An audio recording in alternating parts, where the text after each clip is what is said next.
So it seems like Blizzard is moving ahead with their legal moves against TurtleWoW, one of the biggest popular private servers in the current World of Warcraft scene, and there's a big twist here.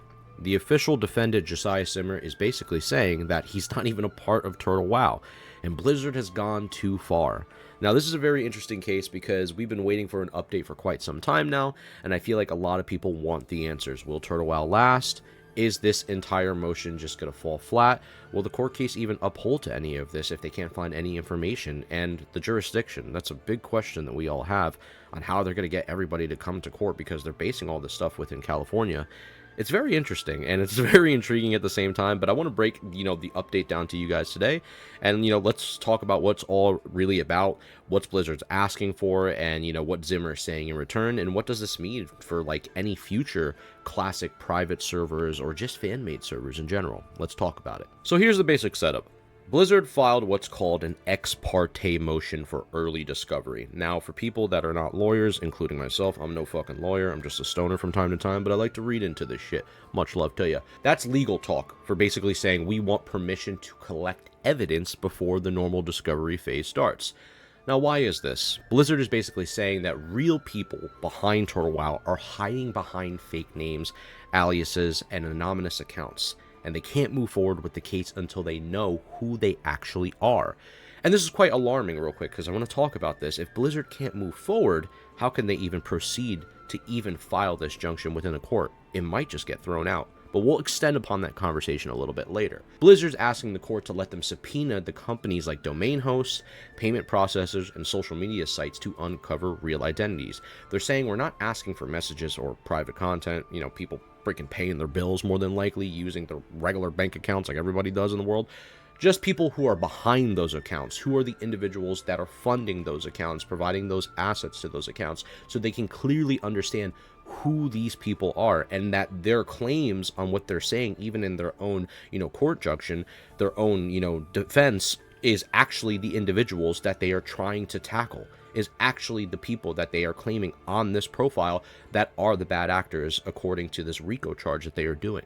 Blizzard claims the step is crucial because digital records and IP logs can disappear quickly, and if they wait for normal scheduling, it might be too late. So they're trying to basically emphasize that the individuals that are over there at TWoW might try to be wiping any information from the slate clean, deleting files, hiding files, removing files, and just moving their assets quick enough so Blizzard can't step up to even have a rightful claim or an actual case within the court of law against TurtleWoW, which is understandable if you're trying to prove that there is a bad actor trying to come after your intellectual, copyright or your intellectual infringement of your property for this case. Now, in response to Blizzard's claims, Josiah Simmer, who is one of the individuals that they have named across all their documentation, is not taking this lightly. He is the defendant in this case, and he is saying that in the opposition filing, he argues that Blizzard is trying to skip the procedure called fishing expedition. He's basically claiming that Blizzard doesn't even know who's involved whatsoever.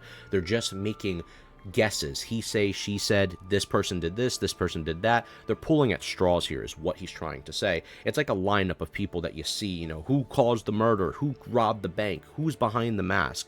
This is what's going on right now, is what Zimmer is claiming. They have no idea who's actually behind TurtleWoW.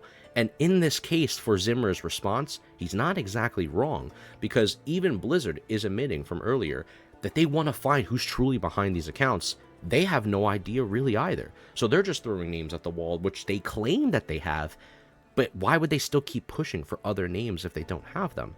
So they don't really have who is behind TurtleWoW, and they might not get it, which is very concerning as well. Zimmer also raises privacy concerns, warning that Blizzard's subpoena could expose innocent people's data, maybe even his own unrelated accounts. And I think as well in the court of law, especially with, Blizzard in this notion too, within the document, they claim that they're not trying to go after people's privacy concerns. They're not trying to go after people's actual day-to-day life. They just want the names of the people so they can build their case. So that might not work for Zimmer in his case if Blizzard is just trying to get down to the nitty-gritty of things and, put a nail in the coffin of who is actually behind the bad actors of TurtleWoW so they can actually have a court case to work with. He claims there's no emergency, no risk of evidence being deleted, and that Blizzard's ex parte motion, which is like a one-sided thing, meaning done without full notice, is unfair to him. And on top of it, he argues that California courts might not even have jurisdiction over him since he's not based there.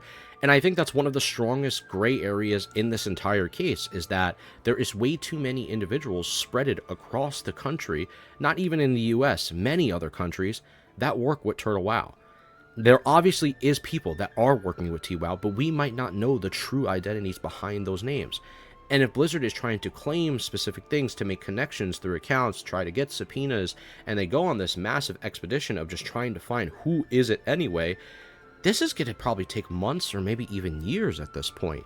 And at the time of Classic Plus coming out, they really want to get this like dealt with very fast because they do have Classic Plus coming out. And it makes sense now when you read the wording of this document on how they want to expedite this faster. They don't want basically TurtleWoW to delete any of their, quote unquote data that they may have, or their accounts, or any type of logs that they may have, so it could be proven in a court of law. They want to nub this in the butt quick, this way before BlizzCon or after BlizzCon, depending on when they actually announce Classic Plus, that this is just dealt with. It's in the past, and they can just work with all the assets that they have, or the assets that they're trying to take from private servers, and move on with their lives so they can provide a functioning product for their fan base. And I understand that.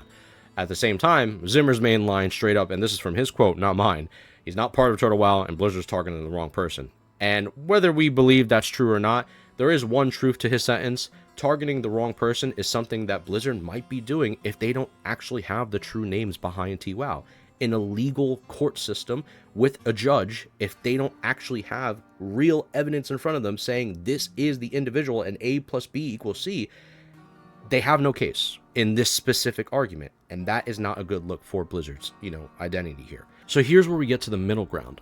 The judge now has to weigh both sides. Blizzard says they have a good cause, and that they identified anonymous infringers early is necessary to even move forward for proceeding with their case if they can find any more folks connected to TWoW. But Zimmer says on the opposite side of that coin that there is no urgency, and Blizzard should follow the normal process like everyone else, which in his right is absolutely correct.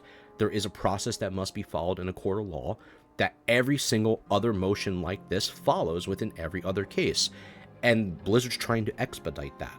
I wonder why that is the case. But here's where the court is going to look at a couple things here that is going to either A, weigh the factors in the scales of favoring Blizzard or favoring Zimmer in his case. For Blizzard, is the request specific, not too broad? And also, is there a real risk of evidence being lost? And another thing, does the need of early discovery outweigh privacy concerns for the individuals in the claims here, or individuals trying to be claimed? If the judge says yes here, which we're waiting to see, that will be the next hot topic video for TurtleWoW, Blizzard can start uncovering who's truly behind TurtleWoW. And the mystery rap behind the chocolate kisses and the Scooby-Doo villain is finally found. I'm sure you'll recognize him. There. Look familiar? Uncle John C. If the judge says no, they're going to have to wait, and slowing the case and possibly limiting how much they can prove later on, which might hurt their entire claim overall. It's a 50-50 here. The judge is going to weigh on urgency, privacy, and specification more than anything within this case. That is the clear-cut values of what we're going to see the truth come out of everything when this court case is summarized. Now, there's a bigger case that comes out of this situation that needs to be discussed, because now we have to look at the future of where things go after this case is finished eventually, and that this case isn't really just only about one private server in particular. It's about where the lines of fan projects and copyright infringement start getting drawn from here on out, because TurtleWoW became popular because it's added content and class design that Blizzard hadn't done in Classic for years.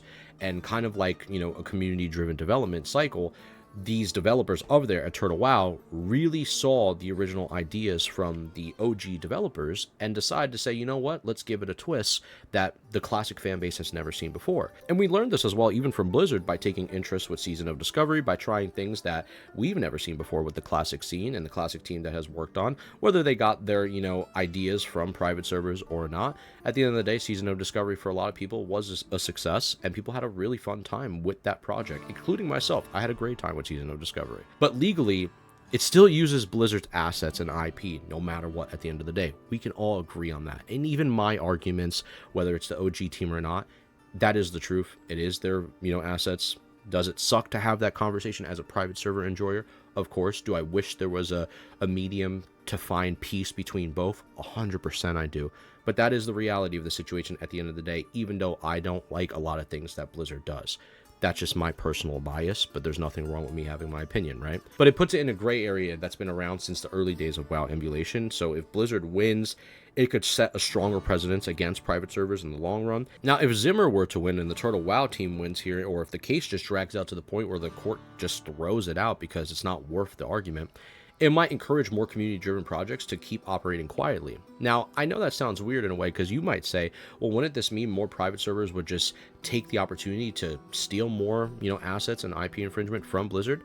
I would like to disagree on that notion, because I personally believe that what would happen here is a lot of individuals would be scared to ever get into a court case with Blizzard if Blizzard's willing to go this far by issue subpoenas through several different methods. And this is what I talked about a while back in videos, is how Blizzard is a very smart company, and this follows up on what I said of my theory, and now it's proving to be true here, that Blizzard likes to go after the arms and legs of the body. They try to attack or see where they can get you, whether that's your money and how you move your money, and where you decide to move yourself as a person within the country or not. They are going to try to find you through any means necessary possible, whether it's your bank accounts, whether it's Discords, whether it's online social media presences. Blizzard is going to try to find you, and Blizzard is still doing that actively right now. Even after this video is out, they're going to try to find these people no matter what, by any means necessary, and be held in a court of law for this. This will put a lot of fear into private server people.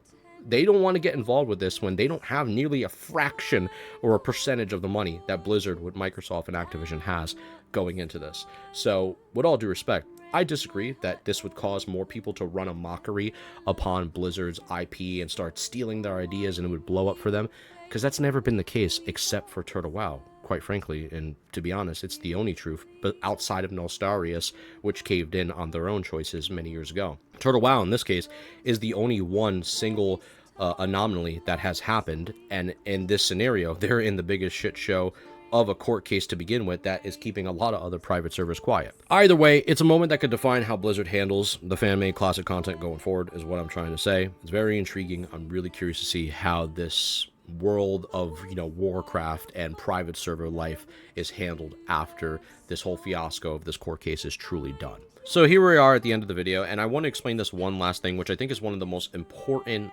heavy hooks to the entire situation here, talking about the jurisdiction from earlier and leading into what Rule 26 is. If you guys are not familiar with Rule 26, that is the meet and confer rule in lawsuits, where basically both parties have to start the discovery phase to exchange evidence, documents, etc. And the lawyers from both sides must meet in person to plan how the discovery will work, so the roadmap leading to the entire court case, the entire argument. That is how it's handled in a court of law in the system. But the problem is Blizzard's trying to skip the Rule 26 process. They're trying to expedite very fast, very early, with an ex parte for a motion for early discovery, to just jump the gun and say, we have to find these individuals now before the documents are gone, before the quote-unquote claimed data is gone, because these are claims, once again, that Blizzard is making, since the real names behind TurtleWoW are still a mystery, it seems like, in the beholder's eyes of Blizzard. This is very concerning to me personally. This is also concerning to any further private servers that ever try to step the, barrier or poke the bear, which is a very popular thing I see people saying on Twitter that, TWoW has done, which I do agree. I do think TWoW's marketing 100% messed up with poking the bear. Adding Twitter on Blizzard, I think, was a very dumb move, personally. But overall, though, you can't skip the legal processes, and if it does get allowed, because it may happen, it's very possible the court allows an expectation, then at that point, TurtleWoW is truthfully going to find themselves in a very fucking rough situation. But it's going to be very interesting to see how they even get that jurisdiction to begin with, because this is handled through international courts now, too, because they're everywhere. They're not just chilling in California. I don't think anyone's in California to begin with. So it's going to be very rough. It's going to be very tough for them to really meet this in the demands of the requirements of the time that they're trying to get this really done quickly and swiftly before next year's BlizzCon, and before they even put out a Classic Plus, because it seems like that's what they want to do. If you notice, even in the words, the urgency of what they want to get, and skip an entire, court law rule to just expedite it, to find who it is fast so they can just nub this in the butt and push out their Classic Plus with no issues, while TurtleWoW is not there operating at the same time and competing with C+, is something that they might be concerned about, which I can totally understand. I am personally just monitoring the entire situation. I'm not here to choose any side. I'm always on the side of, you know, the players no matter what. I think the players just deserve to have a working, fun, Classic Plus-like experience one day from somebody, whether it's Blizzard or not. And I just truthfully want to see the best for Classic players overall.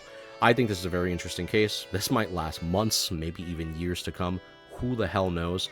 But I'll be updating you guys with the issues nonetheless, and that's really about it for the video. Much love to you, because that's all the update there really is. Leave your comments below. Let me know what you guys think about all this, and, you know, we will go from there. I will catch y'all in the next one.